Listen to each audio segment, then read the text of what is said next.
वो तो समझ में आता है कि आप कर सकते हैं जब भी आप जाएं, आप नहाएं, लेकिन जो फेस स्क्रब होता है उसमें और बॉडी स्क्रब में क्या फ़र्क होता है, और फेस स्क्रब पे अगर आप बॉडी स्क्रब यूज़ करेंगे तो उसके क्या नुकसान हो सकते हैं, और वो कौन सी स्किन टाइप है जिस पे आप स्क्रब यूज़ नहीं कर सकते? अच्छा, बहुत अच्छा सवाल है। गुड गर्ल, बहुत इंटेलिजेंट तो होती मुझे जा रही है आप मेरे गर्ल साथ। बोल रही तो मुझे लग रहा है इसमें 16 साल की हो गई हूँ। तो आप देखें, वैसे age is just a number, और औरतों से वैसे उनकी उम्र ज्यादा पूछनी भी नहीं चाहिए, ये बहुत बड़ा गुनाह है। और हमारे पास रोज उम्र पूछ रहे हैं हम लोगों बहुत से। गलत बात है।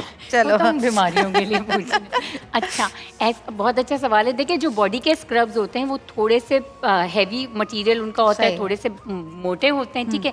फेस के जो स्क्रब होते हैं वो माइल्ड होते हैं, उन पे हम उनका हैवी मटेरियल उस पे यूज़ नहीं करते, और वो लिक्विड बेस होते हैं ज़्यादातर, ठीक है ना। उसको हम केमिकल एक्सफोलिएटर्स कहते हैं। जैसे हम अर्क हो गए, बहुत आसान ज़बान में, जैसे टमाटर का अर्क हो गया, जैसे दही हो गई, जैसे दूध हो गया, जिस तरह गन्ने का जूस हो गया, एसिड्स यूज़ करते हैं हम। हैवी स्क्रब्स फेस पे यूज़ नहीं करते, ठीक है। और जो बहुत सेंसिटिव स्किन होती हैं और एक्नी वाली स्किन होती हैं, उन पे हम फेस पे स्क्रब्स नहीं यूज़ करते। सही, ठीक है। अच्छा जी, कॉलर हमारे साथ मौजूद है, बात करेंगे। हेलो, अस्सलाम वालेकुम। हेलो, अस्सलाम वालेकुम जी, कौन बात कर रही हैं, कहाँ से बात कर रही हैं? जी, मैं कुरातुलैन काज़मी बात कर रही हूँ, आज़ाद कश्मीर मुजफ्फराबाद से। अरे, आज़ाद कश्मीर से कुरातुलैन, आपको एनी तो नहीं कहते? एनी कहते हैं। देखा, जितने भी कुरातुलैन नाम के लोग होते हैं उनको एनी कहा जाता है। जी एनी, बोलिए। आप मुझे बहुत अच्छी लगती हैं, आपके ड्रामे मैं बहुत शौक से देखती हूँ। थैंक यू सो मच, बहुत शुक्रिया। और मैंने लास्ट ईयर भी आपको कॉल की थी। अच्छा, पिछले साल रमजान में भी कॉल की थी आपने? चले, थैंक यू सो मच। कैसे गुजरे रोजे आपके?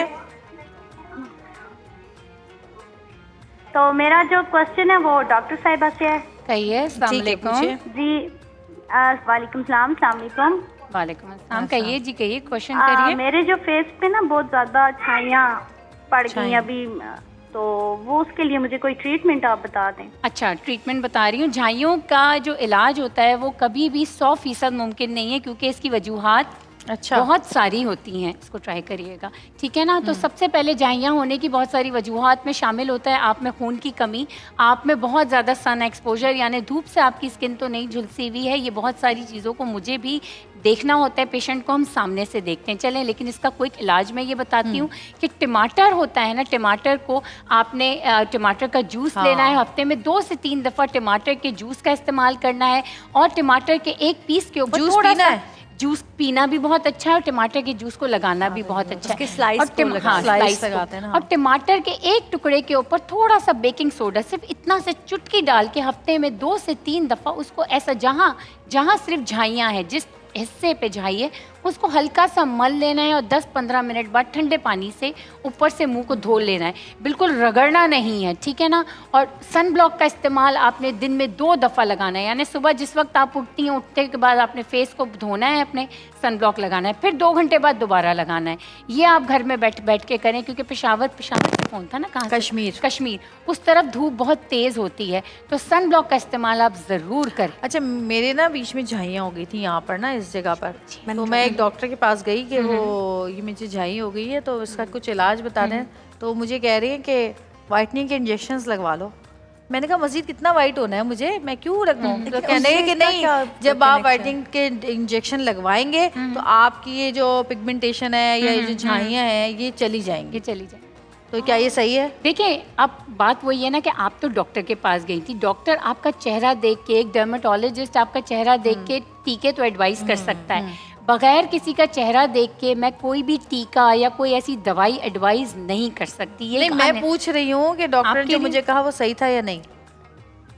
मुझे नहीं पता कि उन्होंने क्या सोच के कहा, सही हो भी सकता है और नहीं भी हो सकता। उन्होंने कहा कि नहीं, आप वाइटनिंग के लिए मत लगवाएं, लेकिन ये जो दाग धब्बे पड़ जाते हैं धूप से वो सही हो जाते हैं, लगते हैं। लेकिन वो खुद ही चली गई फिर मेरी, तो खुद ही सही हो जाता है। मुझे कुछ करना ही नहीं पड़ता।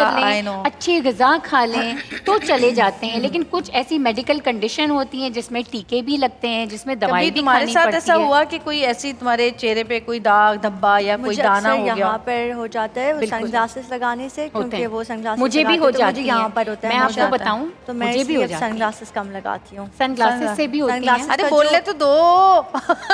चुप हो गई, रिक्शा अपना अच्छा, खुद ही रोक लेकिन दिया मैंने। सनग्लासेस हमेशा जब हम लगाते हैं तो यहाँ पे धूप आके लगती है, तो मुझे हमेशा यहाँ पे 2 ऐसे लाइंस बन जाती हैं और वो पता लगता है जो डिफरेंस होता तो है। वो कैसे सही तो हुई वो भी फिर? मैं यही करती हूँ कि घर पे जैसे अपना ये मास्क वगैरह लगा लिया, लेकिन फिर मैं सनग्लासेस कम लगाती हूँ। मतलब मैं धूप में जाने के लिए तो सनग्लासेस, सनग्लासेस से क्यों हो जाता है? क्योंकि वो जब आपका जो सनग्लासेस है वो यहाँ के रुक रहा होता है ना, तो वो उसका तो जो ग्लासेस का निशान पड़ता होगा। ग्लासेस का नहीं, वो जब धूप जितनी आपके फेस को टच हो रही है ना अब उससे। बताइए। बताऊं? हाँ, हाँ, बताएं। ये सनग्लासेस से भी होती हैं, और ये क्यों होती हैं? सनग्लासेस के टच होने से, क्योंकि सनग्लासेस ब्राउन कलर का होता है।